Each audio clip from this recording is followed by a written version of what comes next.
warahmatullahi wabarakatuh.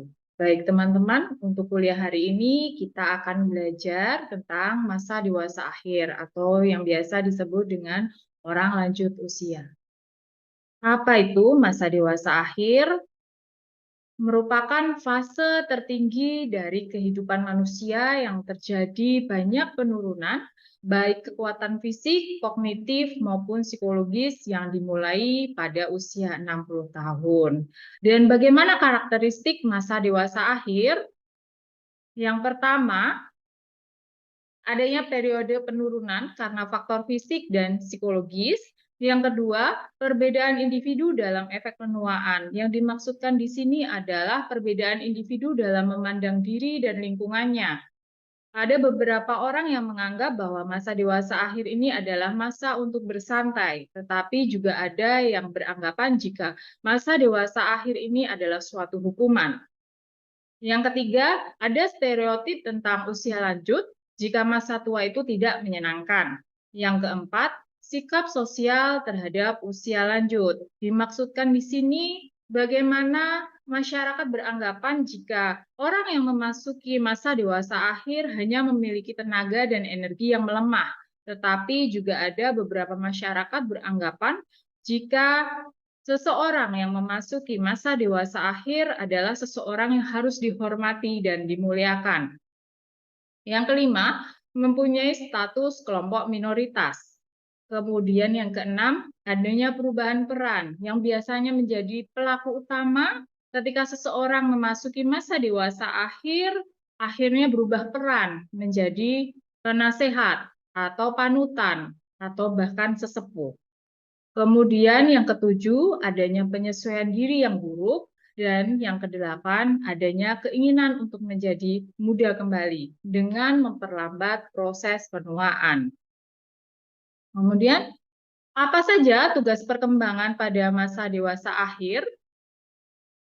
Nah, tugas perkembangan masa dewasa akhir yaitu yang pertama, adaptasi atau penyesuaian diri. Adaptasi ini ada 4 macam, ada 4 hal. Jadi yang pertama yaitu adaptasi terhadap perubahan fisik. Yang kedua, adaptasi terhadap masa pensiun atau pemasukan keuangan dalam keluarga. Yang ketiga, adaptasi terhadap kematian pasangan. Yang keempat, adaptasi terhadap peran sosial. Kemudian tugas perkembangan yang lain yaitu membentuk hubungan dengan orang seusia dan membentuk pengaturan kehidupan fisik yang memuaskan.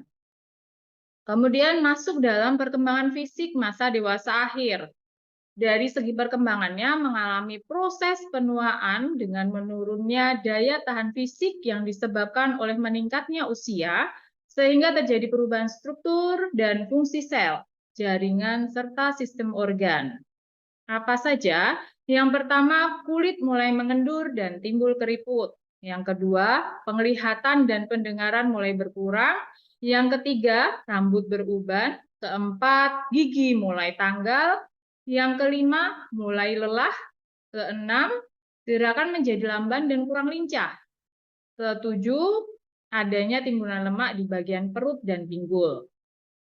Kemudian, dari segi perkembangan kognitifnya seperti apa? Nah, kecepatan pemrosesan informasi mengalami penurunan dan kesulitan saat akan mengeluarkan kembali informasi yang tersimpan dalam ingatannya.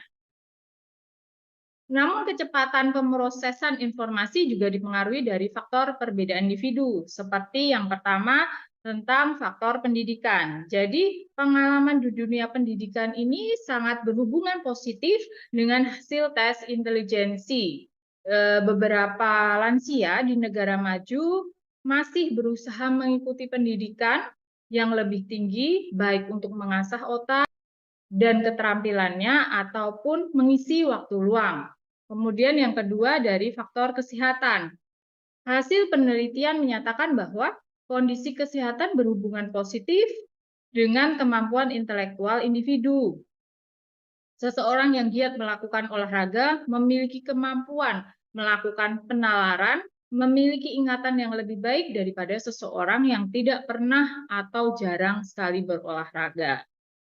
Untuk perkembangan emosinya seperti apa memasuki masa dewasa akhir?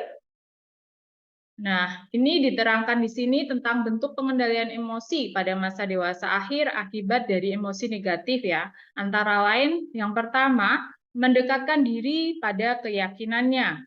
Yang kedua, menghindari stres dengan berkumpul bersama keluarga. Ketiga, berinteraksi sosial sesama lansia.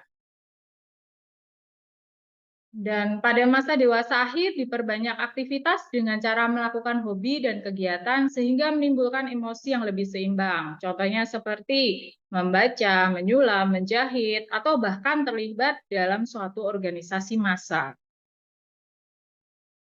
Kemudian untuk perkembangan psikososial masa dewasa akhir,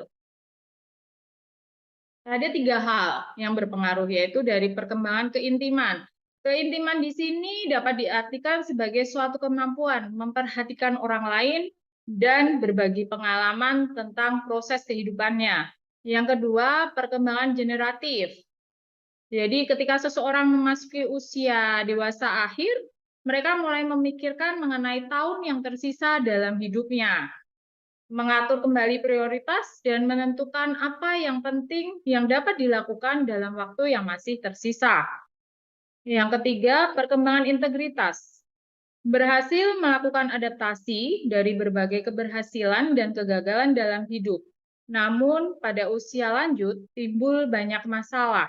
Banyak waktu luang, tapi karena penurunan fisik atau penyakit telah membatasi kegiatan dan membuat orang merasa tidak berdaya.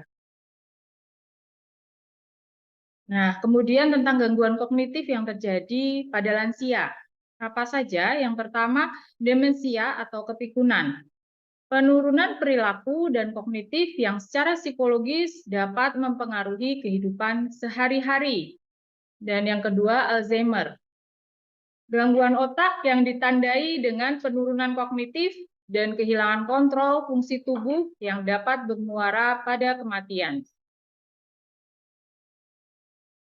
Sebelum saya akhiri, dari pembelajaran kita hari ini dapat disimpulkan bahwa masa dewasa akhir adalah tahap akhir perkembangan manusia yang mengalami penurunan fungsi baik fisik dan psikologis. Adanya dukungan keluarga membantu lansia untuk lebih mudah melewati kehidupannya dan menekan emosi negatif menjadi emosi yang positif. Spiritual dan religiusitas yang meningkat merupakan wujud dari kepasrahan untuk menerima segala perubahan yang dihadapi. Sekian pembelajaran hari ini, semoga dapat mempermudah teman-teman dalam mempelajari dan memahami materi tentang masa dewasa akhir. Terima kasih. Wassalamualaikum warahmatullahi wabarakatuh.